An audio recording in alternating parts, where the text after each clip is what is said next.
Hello students. आज की इस वीडियो में मैं आपको बताऊंगा हरियाणा बोर्ड क्लास 9 नैतिक शिक्षा पाठ नंबर 8 के क्वेश्चन आंसर। पाठ का नाम है दिव्य चेतना पुरुष रामकृष्ण परमहंस। चलो शुरू करते हैं। बहुत ही आसान से क्वेश्चंस हैं और साथ में जो है ना, जैसे मैं क्वेश्चंस कराऊंगा इंपॉर्टेंट क्वेश्चन भी मार्क कराऊंगा आपके, जो कि आपको मार्क कर लेने हैं, जो कि आपको हेल्प करेंगे फाइनल एग्जाम में। सारी चीज़ें बताऊंगा इस चैप्टर के रिगार्डिंग आपको। चलो शुरू करते हैं। मैं हूं अजय और आप देख रहे हैं CCL क्लास। लेकिन वीडियो शुरू करने से पहले बता दूं, अगर आपको इस बुक का किसी भी टॉपिक पर जो है मतलब किसी भी चैप्टर का explanation, question answer, important question की वीडियो देखनी है तो डिस्क्रिप्शन में प्लेलिस्ट का लिंक है, वहां से देख लेना। या फिर जब वीडियो खत्म होती है ना, हर एक वीडियो के एंडिंग में भी मिल जाती है वो चीज़, वो प्लेलिस्ट का लिंक स्क्रीन पे ऑटोमेटिकली आ जाता है। और अगर आपको ये सारी चीज़ें लिखी हुई चाहिए, बुक की PDF डाउनलोड करनी है, तो एक वेबसाइट है cclchapter.com। गूगल पे जाके लिख लेना CCL चैप्टर, एक वेबसाइट आएगी ऊपर ही। तो इस वेबसाइट पर आपको सारा सॉल्यूशन इस बुक का मिल जाएगा। अब शुरू करते हैं क्वेश्चंस को। पहला प्रश्न है, रामकृष्ण परमहंस के व्यक्तित्व की विशेषताएं बताओ। तो पहले तो हमें यह पता होना चाहिए, फाइनल जो एग्जाम होगा ना हमारा, उसमें दो दो नंबर के क्वेश्चन आएंगे, 2 नंबर के 5 क्वेश्चन दिए जाएंगे कंप्लीट इस बुक से। तो आपको ध्यान यही रखना है कि जितने क्वेश्चन करो वो 2 मार्क्स के हिसाब से करो, ना कि बड़े छोटे ऐसे नहीं करने, 2 मार्क्स के हिसाब से ही करने आपको, ठीक है। अब इसमें भी जैसे मैंने 5 पॉइंट दिया इसके आंसर में, इनमें से आपको 3 से 4 पॉइंट जो आपको ईजी लगे वो याद कर लेना, ठीक है। लिख लेना कॉपी पे सारे, अगर आप ऐसे क्वेश्चन आंसर लिख रहे हो, बट याद 3-4 ही करने हैं। अब इनके व्यक्तित्व की विशेषताएं बतानी है, तो निम्नलिखित विशेषताएं हैं। रामकृष्ण परमहंस बचपन से ही हंसमुख और नटखट थे। उनका कंठ स्वर बहुत मधुर था। कंठ स्वर होती है आवाज जो बोलते हैं वो। संगीत और काव्य में उनकी विशेष रुचि थी। वे सभी धर्मों का आदर करते थे। उनमें नारी सुलभ माधुर्य और भावुकता थी, भावनाएं वगैरह बहुत ज़्यादा थी उनके अंदर। अगला क्वेश्चन देखते हैं, रामकृष्ण को बचपन में क्या शौक था। इसको मोस्ट इंपोर्टेंट मार्क कर लो, ठीक है। ये बहुत काम का क्वेश्चन है इस चैप्टर से, कि बचपन में उनको क्या शौक था। रामकृष्ण का कंठ स्वर बहुत मधुर था। वे श्री कृष्ण के गाय चराने के गीत बड़ी मधुरता के साथ गाते थे। बचपन में आपने देखा होगा ना कि भगवान श्री कृष्ण जो है, कहानियां वगैरह भी सुनी होंगी कि भगवान श्री कृष्ण बचपन में गाय चराते थे, तो उनके जो है गीत बना रखे थे उस टाइम पे, रामकृष्ण के टाइम पे, और उन्हीं गीतों को वो बड़े जो है प्यार से गाया करते थे। संगीत और काव्य में उनकी विशेष अनुरक्ति थी। देवी देवताओं के अभिनय में उन्हें इतना आनंद की अनुभूति होती थी कि उनकी अपनी सत्ता का लोप हो जाता था। यानी कि उनको जो है ना देवताओं की एक्टिंग करने में इतना मजा आता था कि वो अपना खुद का अस्तित्व भूल जाया करते थे। चलो अगला क्वेश्चन देखते हैं। अगला क्वेश्चन है प्रश्न नंबर 3। 19वीं सदी में भारतीय समाज की जाति व्यवस्था कैसी थी। देखो, अगर चैप्टर तुम पढ़ के आओगे, समझोगे, तो तभी समझ आएगा, नहीं तो कुछ समझ नहीं आएगा। 19वीं सदी में भारतीय समाज में ब्राह्मण का शूद्र से दान लेना असंभव सा था। देखो, हमने चैप्टर के अंदर भी कहानी सुनी है। इस चैप्टर में जब हमने पढ़ा था तो हमें ये पता लगा था कि जो है एक ब्राह्मण जो है, ये तो ब्राह्मण थे, अब जो है एक शूद्र ने उनसे वचन लिया था कि आप मेरा जो है पहला दान जो स्वीकार करोगे वो मेरे से ही करोगे, जबकि उस समय शूद्र से दान नहीं लिया जाता था। तो वही बात यहाँ पे हमें बतानी है कि ब्राह्मण का शूद्र से दान लेना उस समय असंभव सा था। उस समय जातीय भेदभाव बहुत अधिक था। जो भी ब्राह्मण शूद्र से दान लेता था उसे समाज से बहिष्कृत किया जा सकता था, और उसके बाद भी जो है रामकृष्ण ने उसका दान स्वीकार किया था, इतनी टफ कंडीशंस के बावजूद भी।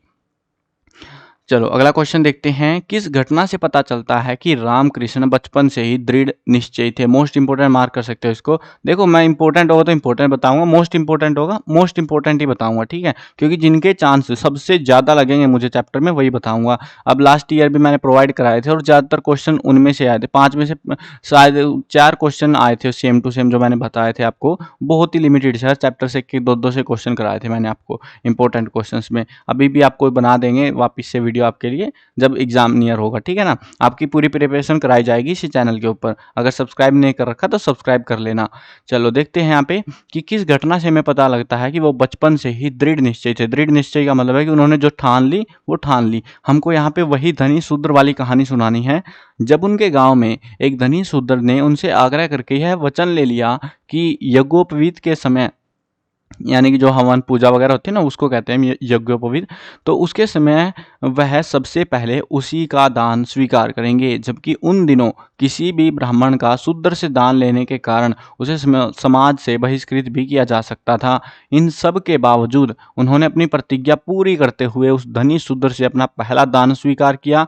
और इसी घटना से हमको पता चलता है कि रामकृष्ण बचपन से ही दृढ़ निश्चय थे, जो उन्होंने ठान लिया वो करके ही दम लेते थे।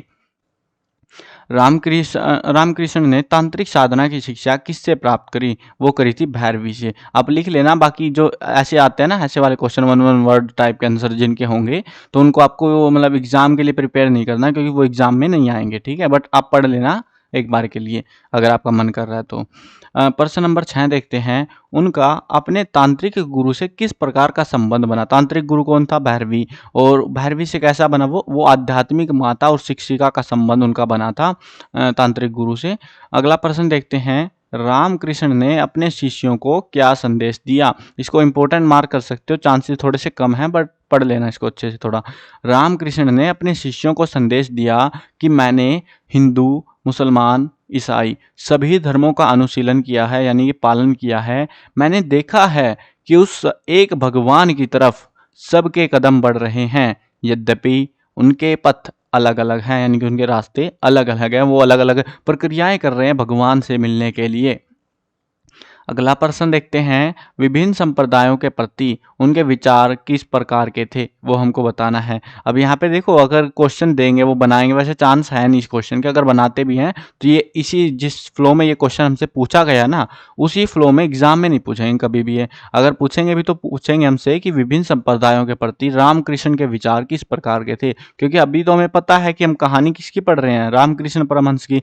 लेकिन अगर एग्जाम में देंगे तो वो ऐसे नहीं देंगे, वो उनके उनके हटा देंगे। तो बहुत सारे स्टूडेंट इनमें कंफ्यूज हो जाते हैं, क्वेश्चन कैसे बन के आते हैं फिर वहाँ पे। विभिन्न संप्रदायों के प्रति उनके मन में श्रद्धा भाव था।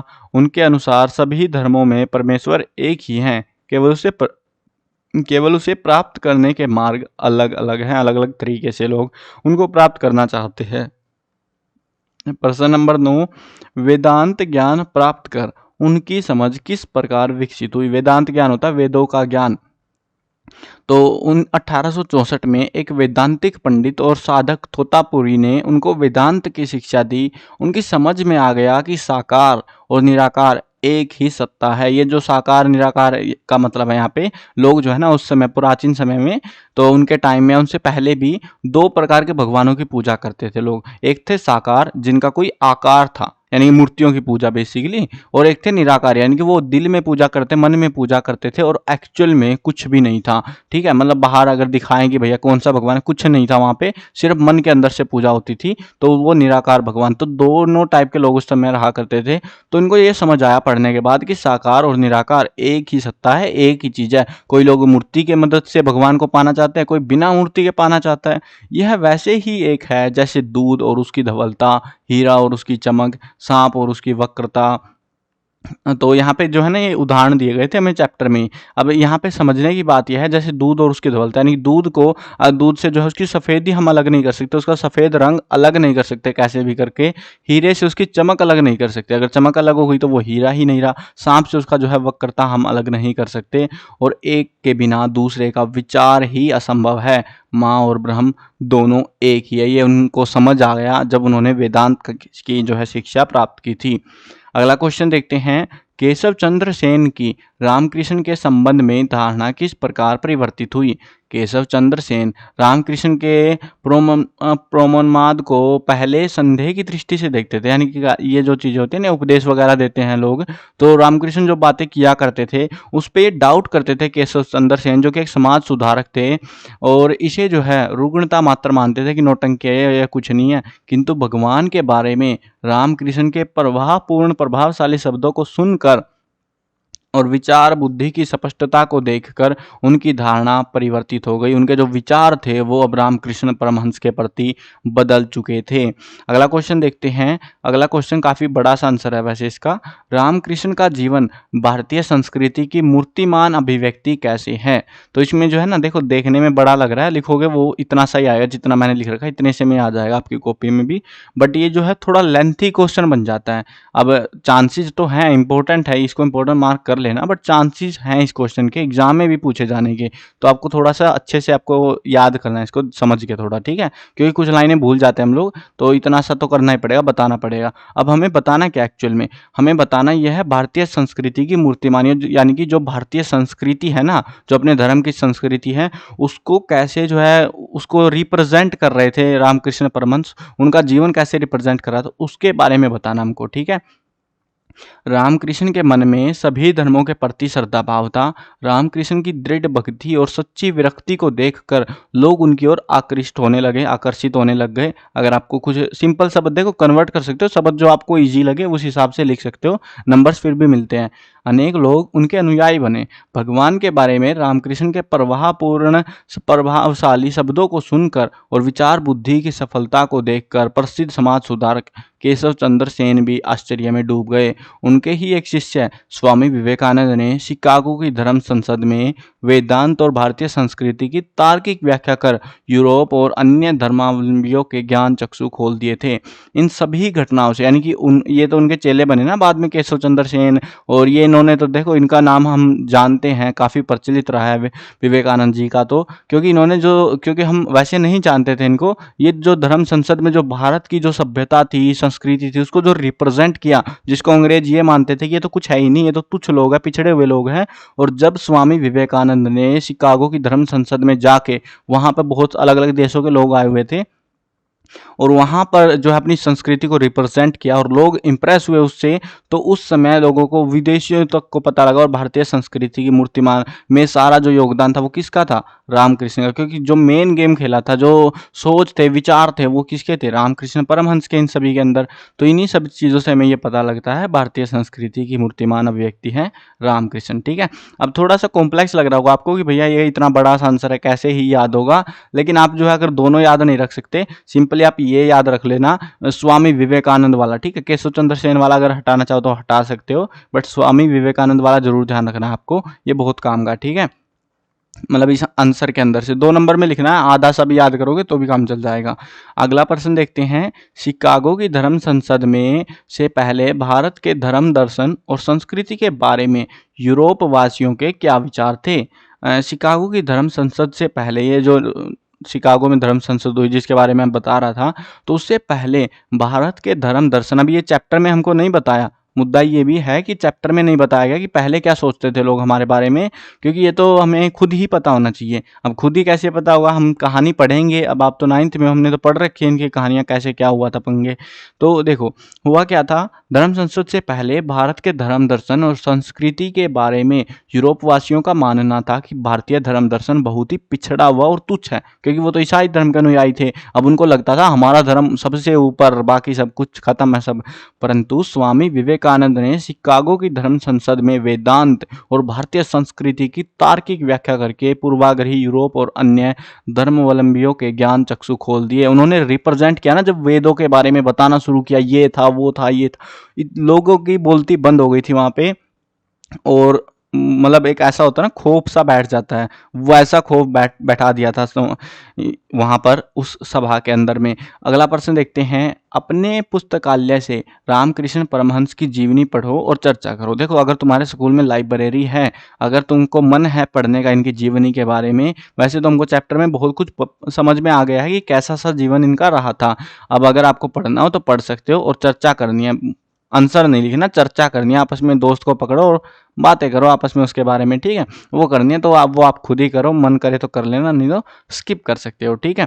तो ये थे हमारे टोटल क्वेश्चन आंसर, जो इंपॉर्टेंट थे वो भी मैंने बता दिया है कि ये इन जो क्वेश्चन मैंने बताया ना इंपॉर्टेंट, मोस्ट इंपॉर्टेंट के तौर पे मार्क करने को, उनको मार्क कर लेना, उनके चांसेस ज़्यादा रहते हैं एग्जाम में। हर एक चैप्टर से बता रहा हूँ मैं आपको, ताकि आपकी जो तैयारी है वो और भी अच्छी हो सके। चलो आई होप समझ में आ गई होंगी सारी चीज़ें। बाकी चैप्टर्स की वीडियो देखनी है तो प्लेलिस्ट के लिंक से आप जाके देख सकते हो। मिलते हैं नई वीडियो में, बाय बाय।